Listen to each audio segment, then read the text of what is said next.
You might never have heard of it, but it's a type of fraud that affects nearly 500,000 vehicles and costs American consumers more than $1 billion every year.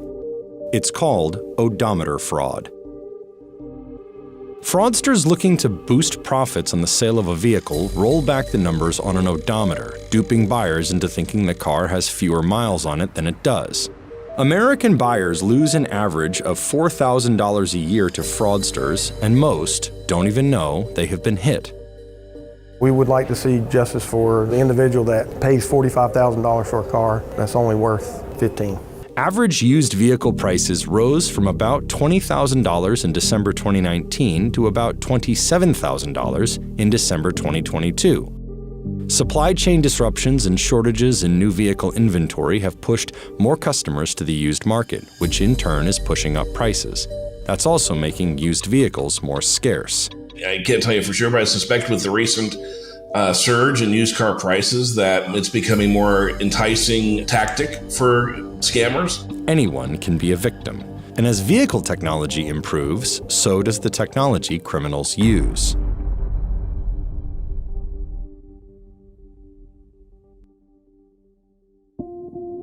This is Kevin Porter. He and his 5 colleagues' jobs are to investigate cases where people tamper with car odometers to defraud customers or dealers. It is a bit of a stealth crime, one that can be very hard to detect. A lot of our victims, they don't know they're victims until we reach out to them. Often that first interaction is explaining to somebody, this vehicle that you just paid $14,000 for, it could have been bought at auction a week earlier for $1,000.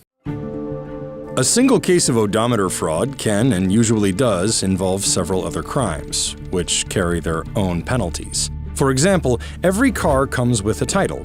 That title typically has the mileage on the car at the time of sale. If you falsify the mileage on the title to the car, which you pretty much have to do if you change the odometer, you have also committed title fraud. If the vehicle is financed through a loan and the loan terms factor in the false low mileage as an indicator of value, that's bank fraud. Sometimes a fraudster will buy a car and then sell it without putting their own name on the title in order to avoid detection. That can be charged as aggravated identity theft because they are essentially pretending to be the person they bought the car from. Another example is wire fraud. Say, if the vehicle is posted on the internet, social media, or websites, or if the seller is using text messages to communicate with buyers about the vehicle, then, if you mail the paperwork, that is mail fraud. Odometer fraud carries a maximum sentence of 3 years. But the other forms of fraud that accompany it can increase a prison sentence by years or even decades. Lieutenant Jason Schrader is an inspector with the North Carolina Department of Motor Vehicles outside Charlotte. By the search warrant of a 2008 GMC Yukon.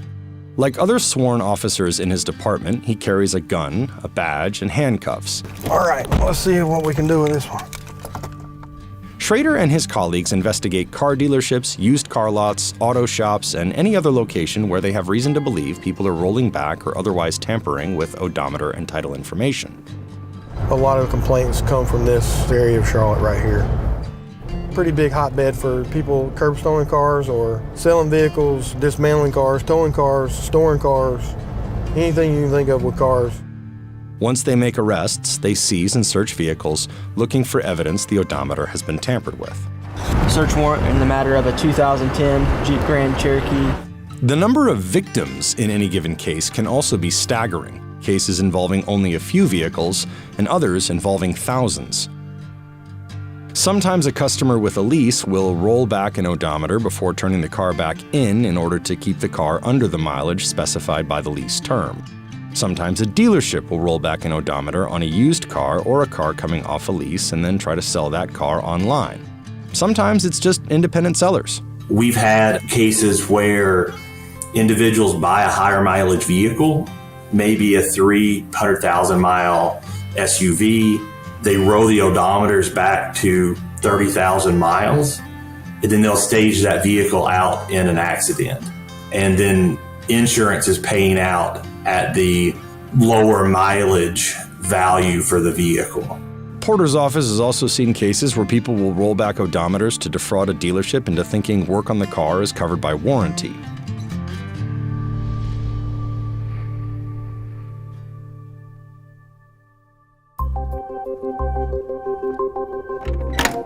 About 10.5 million cars on U.S. roads are estimated to have had their odometers tampered with in some way. About 20% of those have had their odometers rolled back, a 7% increase over the previous year. Everybody from all walks of life could be affected by this. It's not just one demographic of people or one class of people. So this is a typical odometer cluster from some vehicles. Let's just say hypothetically you had a 2010 Nissan Altima that you wanted to sell. If you went to pull apart and found a matching Nissan Altima with a lot lower mileage on the cluster, you could pull that cluster, take it home and replace it in the car that you have, and now your vehicle's value just increased because the mileage is lower. It might not seem like a lot, but the average loss to a customer is about $4,000. In addition to the difference in vehicle price, there can also be higher taxes, higher maintenance bills, and higher insurance. Experts think there is a lot of this type of crime going undetected, primarily because it's very difficult to detect. There's several very prominent cases that I've worked over the past few years where we had hundreds of vehicles involved, but the rollbacks on all those vehicles did not show up on any vehicle history report you could buy. Fraudsters seek out cars with gaps in their vehicle reporting history, which often includes vehicles serviced at home or vehicles serviced at shops that, for whatever reason, aren't logging and reporting mileage on the car. They would research the vehicle history. If there was a recent reporting, say within the past 12 months, that blocked them from rolling back the mileage, they wouldn't buy it. They would go on to the next one that had the latest reporting was maybe 3 years ago. Cars older than 20 years are not required to have their mileage stated on the title. This also makes them attractive targets for fraudsters. Discovery often happens because one customer will notice something wrong with the car and report it to a local consumer protection bureau. From there, a case gets built. Just enough information to start digging into that dealership, those individuals. There's a tremendous amount of this fraud that's occurring all across the country. When most odometers were analog counters on the dashboard, rolling back an odometer was a matter of manually turning back the numbered dials. 20 years ago, we could turn the numbers back by hand. In the children's book and adapted motion picture Matilda, the eponymous character's father brags to the family that he rolls back odometers using a power drill. Two-directional drill. You run it backwards, the numbers go down. Watch your speedometer.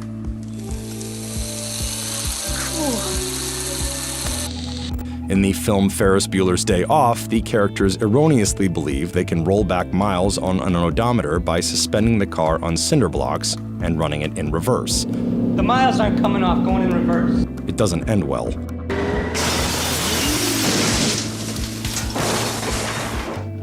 What'd I do? Today, with digital odometers, the increased technical sophistication of a computerized dashboard has not stymied criminals. Many digital odometers can be manipulated just by plugging a device into a car's computing port and punching in some numbers. People think everything's digital, so everything should be pristine. But the reality is that for a few $100, con artists can buy devices that will let them roll back thousands of miles instantly. As you can see, I'm on Google, vehicle odometer tools. You have all these different mileage correction odometer adjustment diagnostics tool, professional automotive scanner odometer adjustment tool, $28.99. Odometer mileage correction OBD diagnostic tool, $399 on eBay. So you can see that they range from different manufacturers, different makes, and different pricing depending on how much and how in depth of the technology that you want to get. Other devices are harder and might require pulling out parts of a dashboard. However, they are far from undefeatable. There's different levels of skill that it's going to take, but we've not come across a vehicle that can't have its odometer rolled back. To be clear, buying an odometer correction tool is not illegal. There are cases where you can lawfully use one, such as if your odometer breaks.